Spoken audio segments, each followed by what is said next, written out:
রাজধানীতে অস্বাস্থ্যকর পরিবেশে উৎপাদন হচ্ছে কথিত জার পানি। বিষাক্ত ব্যাকটেরিয়া উপস্থিতি বাড়াচ্ছে ক্যান্সার সহ নানা স্বাস্থ্য ঝুঁকি।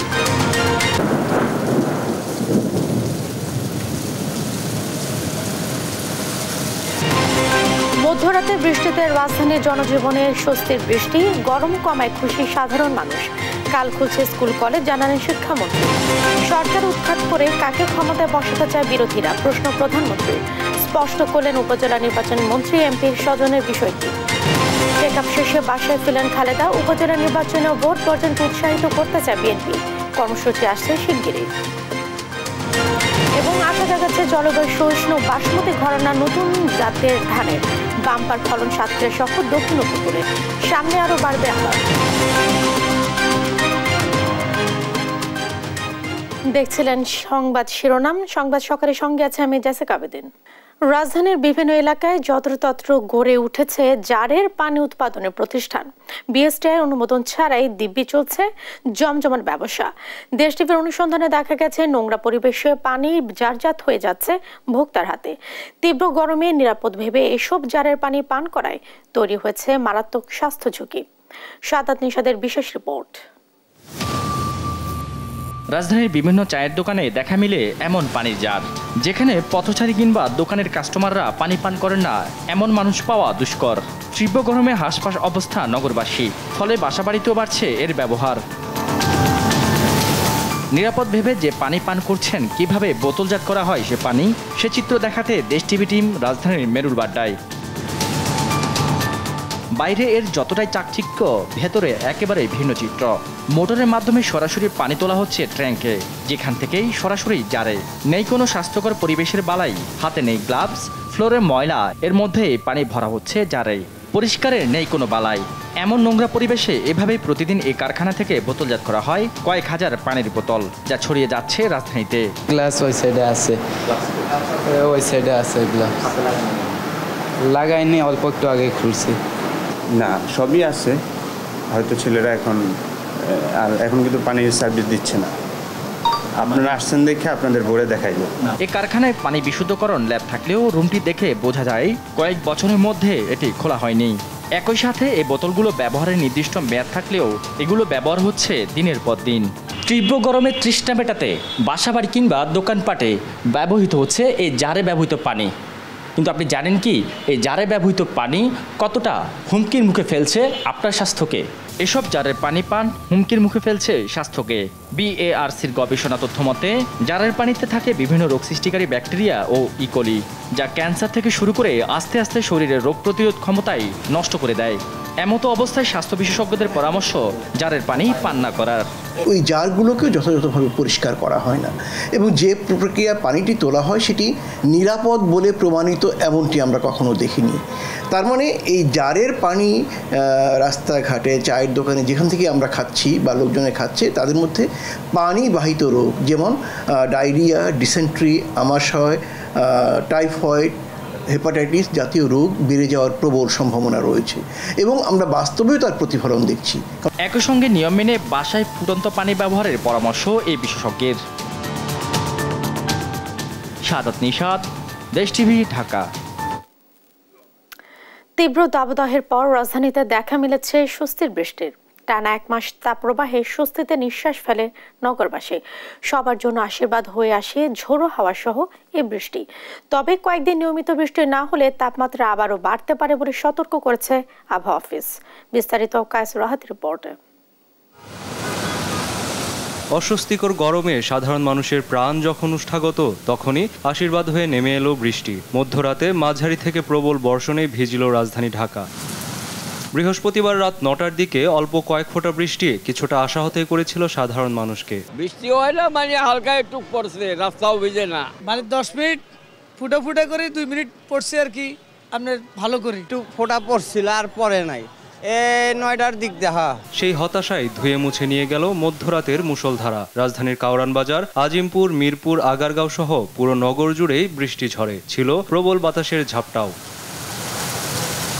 বৃষ্টিতে কিছুটা স্বস্তি পেয়ে খুশি সাধারণ মানুষও। আলহামদুলিল্লাহ, আল্লাহর কাছে শুকরিয়া আদায় করি ভাই, বৃষ্টি হওয়াতে অনেক ভালো হয়েছে, অনেক উপকার হয়েছে। গরম, কঠিন গরম, কিন্তু আসার পর আবহাওয়া খুব ভালো, বৃষ্টির কারণে খুব ভালো লাগছে।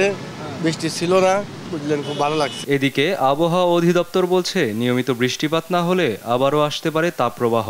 তাই 5-6 তারিখের দিকে আবার সারা বাংলাদেশ জুড়ে একটু বৃষ্টির সম্ভাবনা আছে। যেহেতু আমাদের বাংলাদেশের পশ্চিমাংশে এখন কোনো মতো বৃষ্টির খবর নেই এবং আগামী কয়েকদিন না হওয়ার সম্ভাবনাটাই বেশি, সুতরাং কালকে সকালের মধ্যে যদি বৃষ্টি আবার না হয় তা ঢাকার তাপমাত্রা আবার হিট ওয়েভের কাছাকাছি চলে আসতে পারে।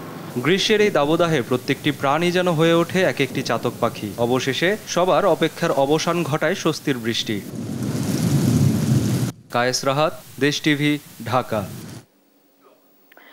এদিকে দেশের বিভিন্ন এলাকায় বজ্রপাতে অন্তত 11 জন নিহত হয়েছেন। তীব্র দাবদাহের পর ঝোড়ো হাওয়ার সঙ্গে তুমুল বজ্রপাতে 5 জেলে অন্তত 11 জনের মৃত্যু হয়েছে।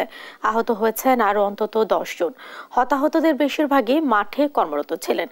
এর মধ্যে কুমিল্লার 4 উপজেলায় মারা যায় 4 জন। কক্সবাজারে লবণের মাঠে কাজ করার সময় মারা গেছেন 2 লবণ চাষী। এছাড়া রাঙামাটিতে 3 এবং খাগড়াছড়িতে 1 জন প্রাণ হারিয়েছেন। বজ্রপাত থেকে বাঁচতে ঝড় বৃষ্টির সময় নিরাপদ জায়গায় আশ্রয় নিতে পরামর্শ দিয়েছেন চিকিৎসকরা।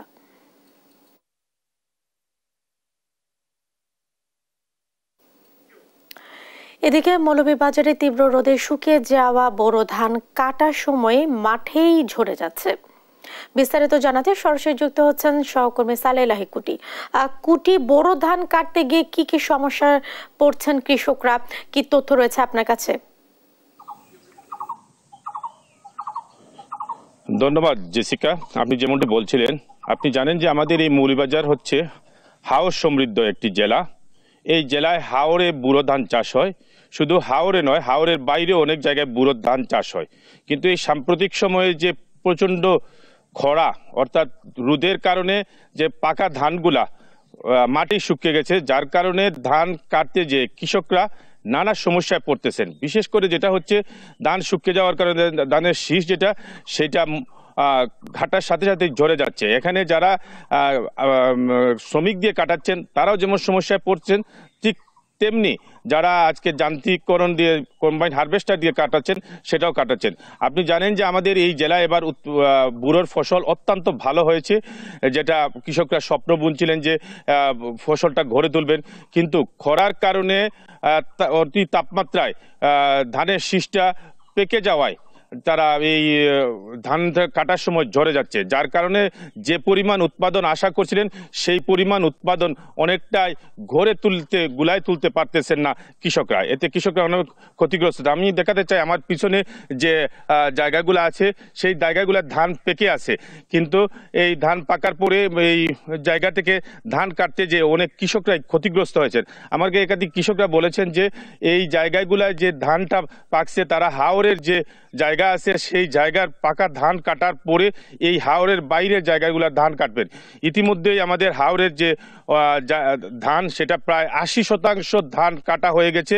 হাওরের বাইরের ধানগুলা কাটা শুরু হবে কিছুদিনের মধ্যেই, কিন্তু ইতিমধ্যেই এই ধানগুলা পেকে যাওয়ার কারণে এবং শুকিয়ে যাওয়ার কারণে ধানের শীষটা শুকিয়ে যাওয়ার কারণে ঝরে যাচ্ছে। কৃষকরা বলছেন যে এই অবস্থা যদি থাকে তাহলে তারা যে পরিমাণ ধান উৎপাদন হয়েছে সেই পরিমাণ ধান উৎপাদন হয়। আমি কথা বলেছিলাম কৃষি বিভাগের সাথে। কৃষি বিভাগ বলেছে যে এই বিষয়ে তারা তাদের যে উপসহকারী আছে তাদেরকে দিয়ে কৃষকদেরকে উদ্বুদ্ধ করার চেষ্টা করছে যে দ্রুত ধানগুলা কেটে তুলে নেওয়ার জন্য, এবং সেই লক্ষ্যে কৃষকরা কাজ করছেন। একাধিক কৃষকরা বলেছেন যে এই অবস্থায় যে বিশেষ করে যে হাইব্রিড ধানটা চাষ করেছিলেন সেইটা আগাম অনেকটা পেকে গেছে এই খরার কারণে, যার কারণে এই অবস্থার সৃষ্টি হয়েছে এবং এতে ধান কাটে কর্তন করে বাড়িতে আনার সময় এটা অনেকটাই রাস্তায় ঝরে যাচ্ছে, যার কারণে কৃষকরা অনেকটাই ক্ষতিগ্রস্ত হচ্ছেন। এই অবস্থায় যে আজকে যে কৃষকদের অনেকটা হতাশায় ভুগতেছেন। বলা যায় যে প্রকৃতির কারণে এই অবস্থার সৃষ্টি হয়েছে। কৃষি বিভাগ বলছে যে এই বিষয়ে তাদের যে পরামর্শ দেওয়া ছাড়া আর কোনো কিছু করার নেই। এই ছিল এই বুড়ো ধান নিয়ে আমার কাছে সর্বশেষ তথ্য। কুটি, আপনাকে ধন্যবাদ। দর্শক, মৌলভীবাজার থেকে যুক্ত ছিলেন সহকর্মী সালেলাহি কুটি। চলমান তাপপ্রবাহের কারণে শিক্ষা প্রতিষ্ঠান বন্ধ আর বাড়ছে না বলে জানিয়েছেন শিক্ষামন্ত্রী মহিবুল হাসান চৌধুরী নফেল। দেশ টিভিকে দেয়া সাক্ষাৎকারে তিনি আরো বলেন, প্রাকৃতিক দুর্যোগে স্কুল কলেজ বন্ধ বা খোলার বিষয়ে সিদ্ধান্ত নিতে জেলা পর্যায়ে কমিটি করবে শিক্ষা মন্ত্রণালয়। এই নিয়ে নীতিমালা তৈরির কাজ চলছে বলে জানান শিক্ষামন্ত্রী। তৌফিক মাহমুদ মুন্নার রিপোর্ট। ঈদুল ফিতরের ছুটির পর 21 এপ্রিল থেকে শিক্ষা প্রতিষ্ঠান খোলা কথা থাকলেও সারা দেশে তীব্র তাপপ্রবাহ শুরু হলে এ ছুটি 1 সপ্তাহ বাড়ানো হয়। পরে দাবদাহের তীব্রতার কারণে 29 এপ্রিল 5 জেলায় সকল মাধ্যমিক স্কুল, কলেজ, মাদ্রাসা ও কারিগরি শিক্ষা প্রতিষ্ঠান বন্ধ রাখা হয়। এমন বাস্তবতায় প্রাথমিক ও মাধ্যমিক বিদ্যালয়, কলেজ ও মাদ্রাসা বৃহস্পতিবার পর্যন্ত বন্ধ রাখতে নির্দেশ দেয় হাইকোর্ট। তাপ প্রবাহের মধ্যে শ্রেণীকক্ষে শিক্ষা কার্যক্রম নিয়ে দেশ টিভির সঙ্গে কথা বলেন শিক্ষামন্ত্রী। আগামীতে তাপ প্রবাহের মতো প্রাকৃতিক দুর্যোগে শিক্ষা প্রতিষ্ঠান বন্ধ কিংবা খোলা রাখা নিয়ে সিদ্ধান্ত নিতে জেলা পর্যায়ে গঠন করা হবে কমিটি। অবস্থা বিবেচনায় নিয়ে আমরা একটা জেলা পর্যায়ে একটা নীতিমালা করতে যাচ্ছি যে বৈরী আবহাওয়াকালীন অবস্থায় শিক্ষা প্রতিষ্ঠান বিভিন্ন ধাপে খোলা রাখা, কত সময় পর্যন্ত খোলা রাখা যেতে পারে এবং কোন দিনের কোন অংশে সেটা খোলা রাখা যেতে পারে সেটি নিয়ে একটা নীতিমালা আমরা করতে যাচ্ছি। সেটা সেইখানকার জেলা প্রশাসক, জেলা শিক্ষা অফিসার, জেলা শিক্ষা কর্মকর্তা, উপজেলা শিক্ষা কর্মকর্তা তাদেরকে নিয়ে সমন্বয় করে একটা সুনির্দিষ্ট কমিটি হবে এবং সেটা জেলাভিত্তিক সিদ্ধান্তগুলো মন্ত্রণালয়ের অনুমতিক্রমে তারা নিতে পারবে। তিনি বলেন, তাপ প্রবাহের মধ্যে শিক্ষা প্রতিষ্ঠান খোলা বা বন্ধ রাখা নিয়ে রয়েছে মতের ভিন্নতা, তবে সবকিছু আদালতের মাধ্যমে সমাধান সম্ভব নয়। অনেকেই মতামত দিচ্ছেন, এক এক ধরনের মতামত। সেই মতামতগুলো নিয়ে কারো মনোপুত হলে সেটা মানছেন কেউ, আবার কেউ মনোপুত না হলে সেটা গিয়ে মামলা করছেন। মামলা করে যে কোনো মানুষের সাংবিধানিক অধিকার, সুতরাং সেই হিসেবে মামলা যে কোনো কেউ করতে পারে বাংলাদেশের নাগরিক হিসেবে। সেটা যদি আইনি প্রক্রিয়ার মধ্যে দিয়ে আমাদেরকে সেটা দেখতে হবে। আরেকটি বিষয় হচ্ছে যে সব সমস্যার সমাধান মানে আইন আদালতের মাধ্যমে হওয়া সম্ভব নয়, সেটা আদালতও বুঝেন। তো সেই জন্যই কিন্তু আমরা এই নীতিমালাটা করতে যাচ্ছি, যাতে করে যে কোনো বিষয়েই সব কিছু যেন আদালত পর্যন্ত না গড়ায়। তীব্র দাবদাহের কারণে কিছুদিন শিক্ষা প্রতিষ্ঠান বন্ধ থাকলে তার শিক্ষা কার্যক্রমে কোনো প্রভাব পড়বে না জানান শিক্ষামন্ত্রী। তৌফিক মাহমুদ মুন্না, দেশ টিভি, ঢাকা। সরকার উৎখাত হলে কে ক্ষমতায় বসবে এমন প্রশ্ন করে প্রধানমন্ত্রী শেখ হাসিনা বলেন, বিষয়টি স্পষ্ট নয় বলে বিরোধীদের আন্দোলন সাড়া পাচ্ছে না। জানান, উপজেলা নির্বাচন প্রভাব মুক্ত রাখতে মন্ত্রী এমপি স্ত্রী সন্তানদের প্রার্থিতা থেকে সরে দাঁড়াতে বলা হয়েছে। থাইল্যান্ড সফর নিয়ে বৃহস্পতিবার দুপুরে গণভবনের সংবাদ সম্মেলনে এই কথা জানান তিনি। জানান, 14 দল আছে থাকবে। যুদ্ধ পরিস্থিতি উস্কে দিয়ে মানবাধিকার নিয়ে সরব আমেরিকার দ্বৈত নীতির সমালোচনা করেন সরকার প্রধান। জয় যাদবের রিপোর্ট। সম্প্রতি থাইল্যান্ড সফরের বিস্তারিত তুলে ধরে বৃহস্পতিবার সকালে গণভবনে সংবাদ সম্মেলন করেন প্রধানমন্ত্রী শেখ হাসিনা। জানান, এই সফর সহযোগিতার নতুন দুয়ার খুলেছে। লিখিত বক্তব্যের পর প্রশ্নোত্তরে উঠে আসে বিরোধী দলের আন্দোলন, জোট রাজনীতি, উপজেলা নির্বাচন আর আন্তর্জাতিক প্রসঙ্গ। স্বাগত জানান। প্রধানমন্ত্রী বলেন, দ্বাদশ সংসদ নির্বাচন যেন না হয় সেজন্য অনেক চেষ্টা ছিল, কিন্তু জনগণের উপর বিশ্বাস ছিল বলেই নির্বাচন সম্ভব হয়েছে। জানান, বিরোধীদের কাছে নেতৃত্বের মুখ স্পষ্ট নয় বলেই সাড়া পাচ্ছে না তাদের আন্দোলন। বাম চলে গেছে 90 ডিগ্রি ঘুরে, ঠিক আছে, তারা আমাকে উৎখাত করবে। পরবর্তীতে কে আসবে তাহলে? সেটাকে ঠিক করতে পেরেছে? কাকে তারা আনতে চায় সেটা কিন্তু স্পষ্ট না। আর সেটা স্পষ্ট না বলেই তারা কিন্তু কেউই জনগণের কোনো সাড়া পাচ্ছে না। পার্লামেন্ট ইলেকশন করতে হলে আপনাকে তো পাবলিকের কাছে দেখাতে হবে যে আপনার পরবর্তী নেতৃত্বে কে আসবে বা প্রধানমন্ত্রী কে হবে বা নেতা কে হবে। একটা নেতা তো দেখাতে হবে। আপনার কাছে যদি উপযুক্ত নেতা না থাকে তখন তো আপনাকে একটা ছুতা খুঁজতে হয়। হ্যাঁ, ইলেকশন করলাম না, বিরাট ব্যাপার দেখালাম। বাস্তবতা তো সেইটাই, আমাদের দেশে তো ওইটাই হচ্ছে এখন। একটা সাজাপ্রাপ্ত আসামিকে যদি পাবলিকের কাছে দেখান, পাবলিক তো ওটা নেবে না। উপজেলা নির্বাচনে এমপি মন্ত্রীদের স্বজন প্রসঙ্গে স্ত্রী ও সন্তানের কথা বলেন আওয়ামী লীগ সভাপতি। বলেন, নির্বাচন প্রভাব মুক্ত রাখতেই স্বজনদের সরে দাঁড়াতে নির্দেশ। পারিবারিক ফর্মুলা কি? নিজে, ছেলে মেয়ে, স্ত্রী, এই তো। তা আপনার একটা হিসাব করেন তো, কয়জন ছেলে মেয়ে আর কয়টা স্ত্রী দাঁড়িয়েছে? এর বাইরে তো আর পরিবার ধরা হয় না।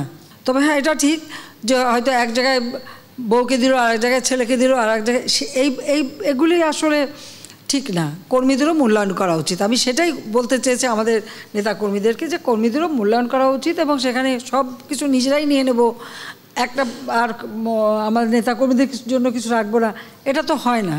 শেখ হাসিনা বলেন, দলের হীরক জয়ন্তী উদযাপনে কমিটি হবে, বিভিন্ন দেশের নেতাদের আমন্ত্রণ জানানো হবে। তিনি আরও জানান, অচিরেই 14 দলের সভা হবে। আমি খুব শীঘ্রই তাদের সাথে আবার বৈঠকও করব। এখন নির্বাচনে 14 দলের অনেক দল কিন্তু তারা প্রার্থী দিয়েছিল, ইলেকশন করেছে, আর নির্বাচনে জেতা না জেতা সেটা আলাদা কথা, কিন্তু আমাদের এই জোট, আমাদের জোট থাকবে, জোট আছে। যুক্তরাষ্ট্রে ইসরায়েল বিরোধী বিক্ষোভ থেকে ছাত্র শিক্ষকদের গ্রেপ্তারের সমালোচনাও করেন প্রধানমন্ত্রী। 900 ছাত্র মানে প্রফেসর থেকে শুরু করে সব গ্রেপ্তার হয়েছে এই আন্দোলন করার জন্য একমাত্র আমেরিকায়, আর এটা নাকি গণতন্ত্রের একটা অংশ, সেটা আমাদের শুনতে হয়। নির্বাচনকে অর্থবহ করাই লক্ষ্য উল্লেখ করে প্রধানমন্ত্রী বলেন, দেশের মানুষ ভোট দেবে, বর্জনের ডাক দিয়ে তাতে হস্তক্ষেপের অধিকার কারো নেই। স্বচ্ছ করা। জয় যাদব, দেশ টিভি, ঢাকা। স্বাস্থ্য পরীক্ষা শেষে রাজধানীর এভারকেয়ার হাসপাতাল থেকে বাসায় ফিরেছেন বিএনপি চেয়ারপারসন খালেদা জিয়া।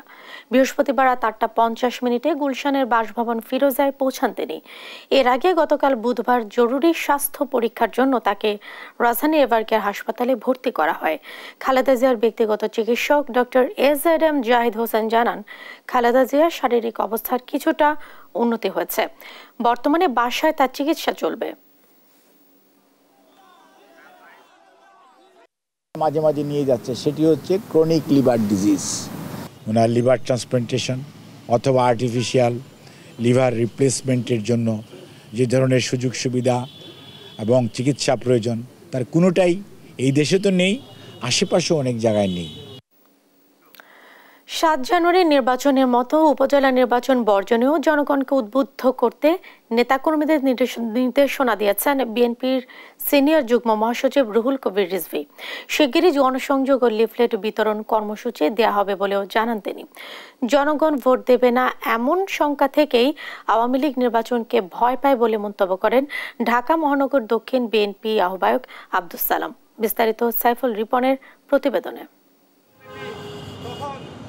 কেন্দ্রীয় কর্মসূচির অংশ হিসেবে আজও রাজধানীর বাড্ডা, নয়াপল্টন সহ বিভিন্ন এলাকায় তীব্র তাপপ্রবাহে অতিষ্ঠ নগরবাসীর মাঝে বিশুদ্ধ খাবার পানি ও স্যালাইন বিতরণ করে বিএনপি।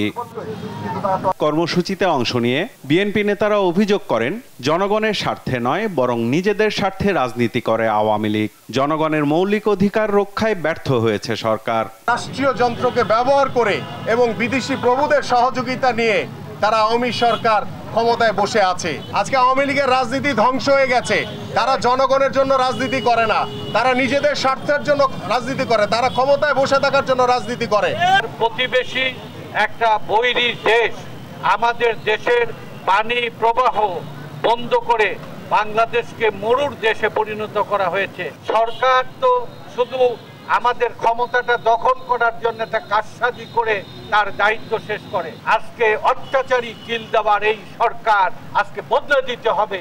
ঢাকা মহানগর দক্ষিণ বিএনপির আহ্বায়ক বলেন, পুলিশ, বিচার বিভাগ, প্রশাসন সবাইকে মিথ্যাবাদী বানিয়েছে সরকার। এই পুলিশ ভাইদের বলি, আজকে বিচারে বলি, আজকে প্রশাসনে বলি, সবাইকে মিথ্যাবাদী বানায়। বিএনপি যদি নির্বাচনে থাকে আওয়ামী লীগকে কেউ ভোট দিবে?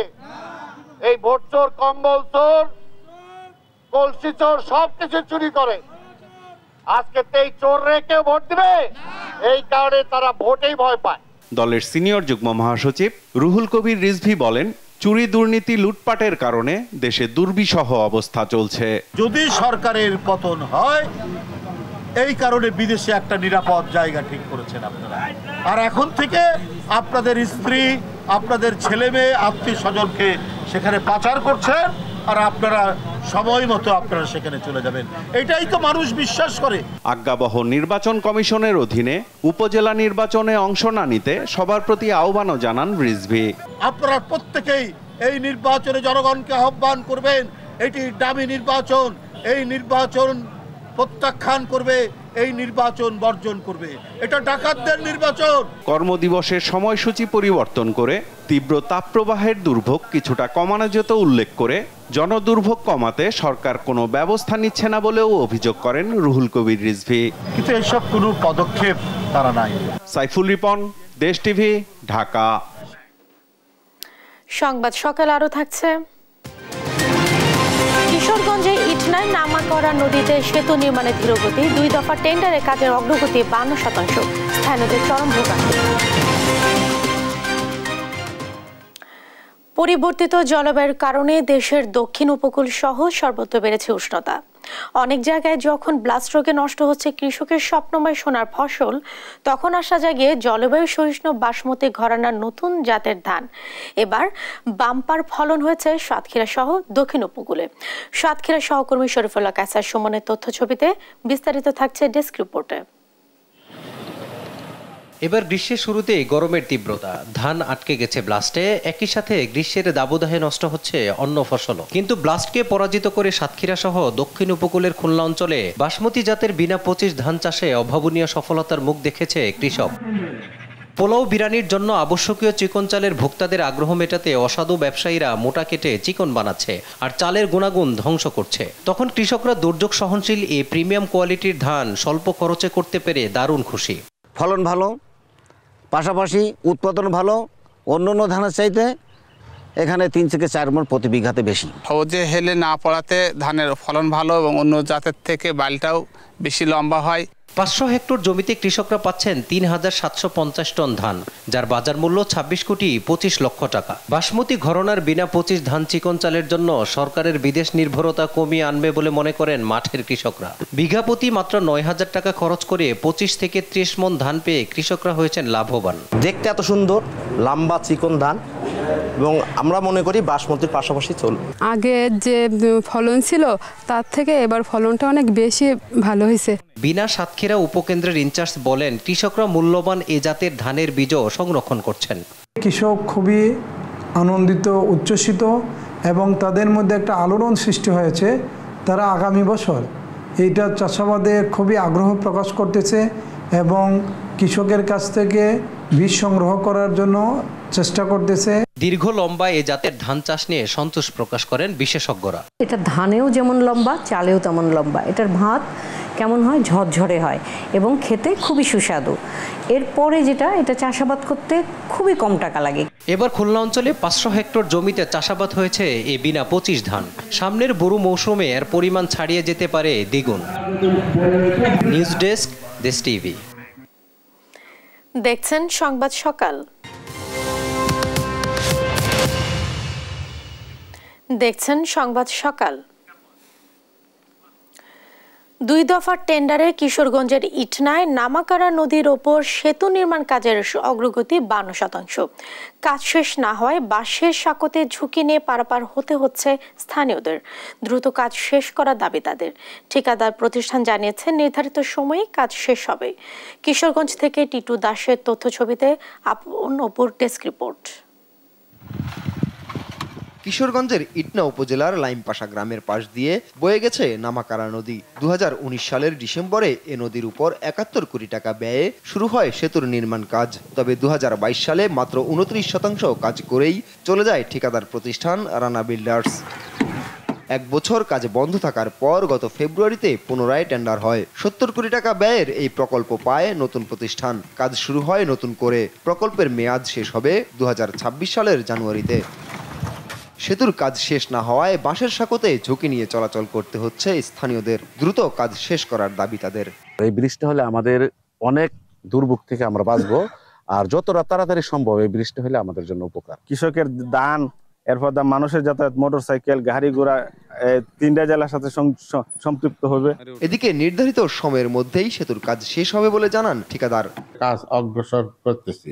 এলাকার মানুষ যদি সহযোগিতা করে তাহলে কাজটা মনে করেন দ্রুত সময়, নির্দিষ্ট সময়ের আগে আমি শেষ করে দেব। আগে ঠিকাদার কাজ করতে ব্যর্থ হয়ে আমরা পুনর্দরপত্র আহ্বান করি। ইতিমধ্যে নতুন ঠিকাদার কাজ শুরু করেছে। কাজের অগ্রগতি প্রায় 23%। অচিরেই ব্রিজটি তার নির্দিষ্ট সময় শেষ করার জন্য আমরা যথেষ্ট উদ্যোগ গ্রহণ করছি। আশা করছি নির্দিষ্ট সময়ের মধ্যে ব্রিজের কাজটা শেষ হবে। সেতুটি নির্মিত হলে ইটনা হাওরের সঙ্গে হবিগঞ্জ ও সুনামগঞ্জের যোগাযোগ আরো সহজ হবে। স্থানীয় অর্থনীতিতে আসবে পরিবর্তন, এমনটাই বলছেন স্থানীয়রা। নিউজ ডেস্ক, দেশ টিভি। সংবাদ সকালে আরো থাকছে। 5 ম্যাচ সিরিজের প্রথম টি20তে আজ মুখোমুখি হচ্ছে জিম্বাবুয়ে বাংলাদেশ। চট্টগ্রামে সন্ধ্যা 6টায় শুরু হবে খেলা। কোনো তদারকি না থাকায় সুযোগ বুঝে বরিশালে হলুদ অটোরিকশার ভাড়া বাড়িয়ে দিয়েছেন চালকরা। একদিন ব্যবধানে 10 টাকার ভাড়া করা হয়েছে 20 টাকা। আকস্মিক ভাড়া বৃদ্ধিতে ক্ষুব্ধ যাত্রীরা। ভাড়া নিয়ন্ত্রণে উদ্যোগ নেওয়ার দাবি তাদের। শাহিন সুমনের তোলা ছবিতে শফিক মুন্সি রিপোর্ট। বরিশাল নগরীতে পহেলা মে বিকেল থেকে হঠাৎ কয়েকটি রুটে বেড়ে যায় অটোরিকশার ভাড়া। নগরীর নতুল্লাবাদ থেকে লঞ্চঘাট পর্যন্ত ভাড়া 15 টাকা হলেও এখন আদায় করা হচ্ছে 20 টাকা।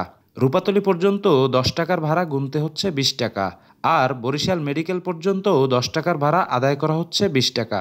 এমনকি সর্বনিম্ন ভাড়া 5 টাকার পরিবর্তে যাত্রীদের থেকে আদায় করা হচ্ছে 10 টাকা। এমন আকস্মিক ভাড়া নৈরাজ্যে হতবাক যাত্রীরা, ঝাড়লেন ক্ষোভ। অটোওয়ালারা যে হুটহাট এভাবে ভাড়া বাড়িয়ে দিল তা আমরা জানি না, কেন বাড়ালো, কি কারণে বাড়ালো তাও জানি না। চলতে ফিরতে সমস্যা আপনাদের, এমনি তো দ্রব্যমূল্যের দাম বাড়তে, এখন যদি আবার অটো বাড়ায় তাহলে তো জীবনে আমাদের চলতে আরও সমস্যা হয়ে যাবে।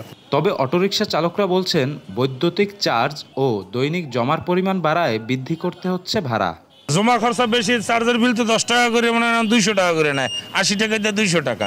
তা বাড়ছে না আমাকেও চার্জের বিল, কিন্তু আমাকে তো রাস্তায় তো এইভাবে মনে করেন 5 টাকার ভাড়া 5 টাকাই দেয়। আগে অটো ভাড়া ছিল 550-600 টাকা, আর এখন জমা হয়েছে 700 টাকা। এই অবস্থায় চলতে আছি। প্যাসেঞ্জারকে বলি যে ভাই রূপতলি গেলে আমাদের 15 টাকা হয় না, 20 টাকা ভাড়া দেন। সচেতন মহলের দাবি, এমন যানের ভাড়া নির্ধারণে নগর কর্তৃপক্ষের তদারকি প্রয়োজন। প্রশাসন, স্থানীয় গণ্যমান্য ব্যক্তিবর্গ, মালিক সমিতি সকলকে নিয়ে বসে একটি ভাড়া নির্ধারণ করা যায়, যাতে উভয় পক্ষই যাতে সহমত হয়ে সুন্দর পরিবেশে যেন এই যাত্রীদেরও যেন দুর্ভোগ না হয় এবং যারা অটো ড্রাইভার, শ্রমিক, মালিক তারাও যেন বেঁচে থাকতে পারে। অনেকবার চেষ্টা করেও এ বিষয়ে পাওয়া যায়নি সিটি কর্পোরেশনের বক্তব্য। তবে যাত্রীদের ভোগান্তি লাঘবে অভিযানে নেমেছে পুলিশ। সরেজমিনে এখানে চলে আসছি, আমরা চালক এবং যাত্রীদের সাথে কথা বলছি। তো এই ব্যাপারে আমরা তাদের সাথে কথা বলে এটা যেন না হয় এ ব্যাপারে আমরা পদক্ষেপ নিচ্ছি জনস্বার্থে, এবং পরবর্তীতে প্রয়োজনীয় ব্যবস্থা নেব আমরা ঊর্ধ্বতন কর্তৃপক্ষের সাথে কথা বলে। পরিসংখ্যান অনুযায়ী বরিশাল নগরীতে রুট পারমিট পাওয়া হলুদ অটোর সংখ্যা 500 হলেও সড়কে দাপিয়ে বেড়াচ্ছে কয়েক হাজার অটোরিকশা। শফিক মুন্সি, দেশ টিভি, বরিশাল। দেখছেন সংবাদ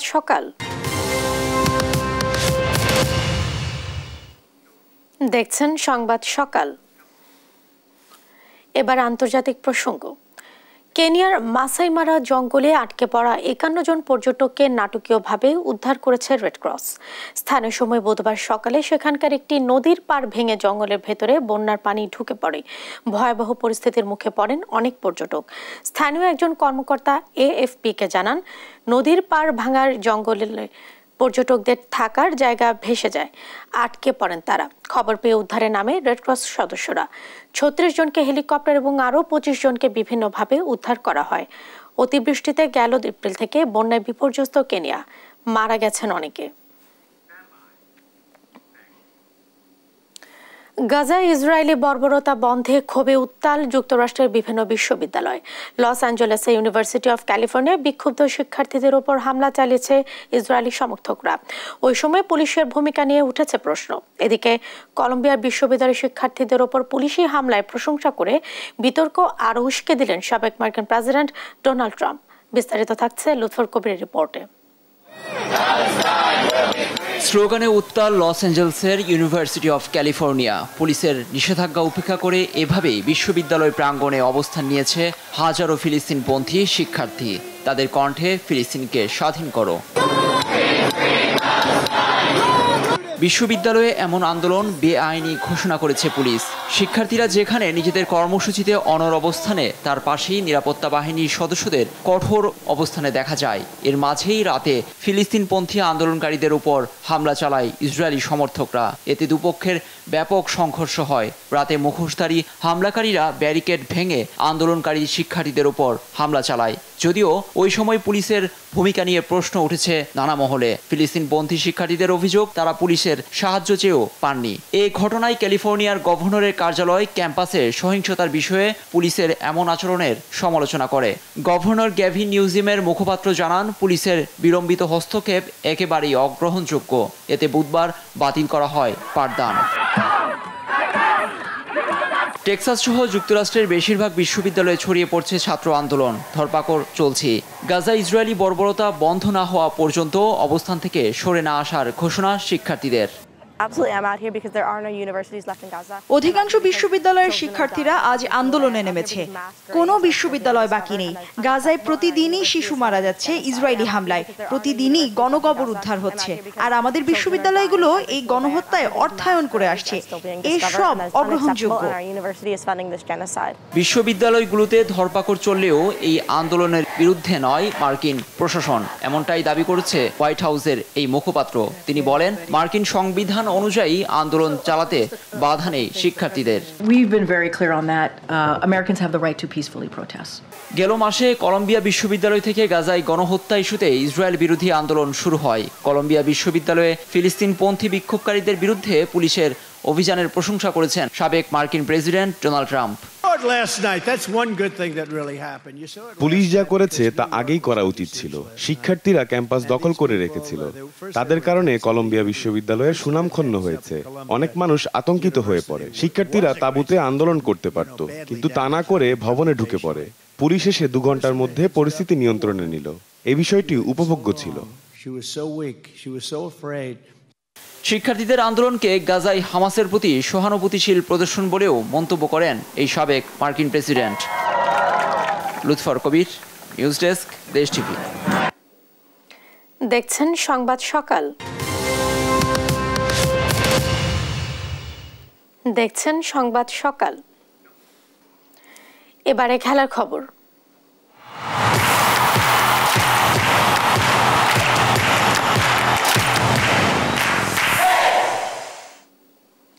চট্টগ্রামে 5 ম্যাচ সিরিজের প্রথম টি20তে আজ জিম্বাবুয়ের বিপক্ষে মাঠে নামছে বাংলাদেশ। এই সিরিজ দিয়ে শুরু হচ্ছে টাইগারদের টি20 বিশ্বকাপ প্রস্তুতি। ম্যাচের আগে অধিনায়ক নাজমুল হোসেন শান্ত জানিয়েছেন, জয় ছাড়া আর অন্য কিছু ভাবছেন না টাইগাররা। জয়ের জন্য লড়বে জিম্বাবুয়েও। রিফাত আঞ্জুমের রিপোর্ট। টি20 বিশ্বকাপের আগে জিম্বাবুয়ের বিপক্ষে সিরিজ, এটি বাংলাদেশের প্রস্তুতির জন্য অত্যন্ত গুরুত্বপূর্ণ। তবে বাছাই পর্বে উগান্ডার কাছে হেরে বিশ্বকাপ থেকে বাদ পড়েছে সফরকারীরা। প্রথম টি20 ম্যাচের আগে টাইগারদের চিন্তায় শুধুই প্রস্তুতি। প্রতিপক্ষ সহজ হলেও হালকাভাবে নেয়ার কোনো সুযোগ নেই টাইগারদের, তাই অনুশীলনে ঘাম ঝরিয়েছে পুরো দল। সাকিব মুস্তাফিজকে ছাড়াই খেলতে নামবে টাইগাররা। এর আগে শ্রীলঙ্কার বিপক্ষে সিরিজ মোটেও ভালো যায়নি শান্ত লিটনদের, তাই রানে ফিরতে টপ অর্ডারে ব্যাটারদের জন্য চ্যালেঞ্জ থাকবে বেশি। অধিনায়ক শান্ত জানিয়েছেন, প্রতিপক্ষ সহজ হলেও একাদশ নিয়ে কোনো ধরনের পরীক্ষা নিরীক্ষা হবে না। ক্যাপ্টেন হিসেবে সিরিজটা জিততে চাই, এটা হলো প্রথম টার্গেট। এবং প্রস্তুতির কথা যেটা বলেন, অবশ্যই ওটা তো মাথায় থাকবে। প্রস্তুতি নিতে গিয়ে যে আমরা খেলাটা হালকাভাবে নিব বা অনেক এক্সপেরিমেন্ট করতে যাব তাও না, কারণ এক্সপেরিমেন্ট করার প্রয়োজন হবে না এই কারণে যে 15টা প্লেয়ার এখানে আছে সবাই ক্যাপাবল ওই টিমকে হারানোর জন্য। সো প্রস্তুতি বলবো না, আমি বলবো যে প্রিপারেশন সুন্দর, আমরা কিভাবে কোন কোন জায়গায় আমরা অনেক কনফিডেন্ট নিয়ে ওয়ার্ল্ড কাপে যেতে পারি। টি20তে জিম্বাবুয়ের সময়টা মোটেও ভালো যাচ্ছে না। গেল 1 বছরে জিততে পারেনি একটি সিরিজও। নামিবিয়া আয়ারল্যান্ডের কাছেও সিরিজ হেরেছে। বাছাই পর্বে উগান্ডার কাছে হেরে শেষ হয়েছে বিশ্বকাপে খেলার স্বপ্ন। এরপরও লড়াইয়ে ফেরার প্রত্যয় জানান জিম্বাবুয়ের অধিনায়ক সিকান্দার রাজা। দুই দলের জন্য সিরিজটা গুরুত্বপূর্ণ। বাংলাদেশের জন্য বিশ্বকাপ প্রস্তুতি, টিম কম্বিনেশন তৈরি করা, আর আমাদের জন্য ফিরে আসার লড়াই। আশা করি সিরিজটা প্রতিদ্বন্দ্বিতাপূর্ণ হবে।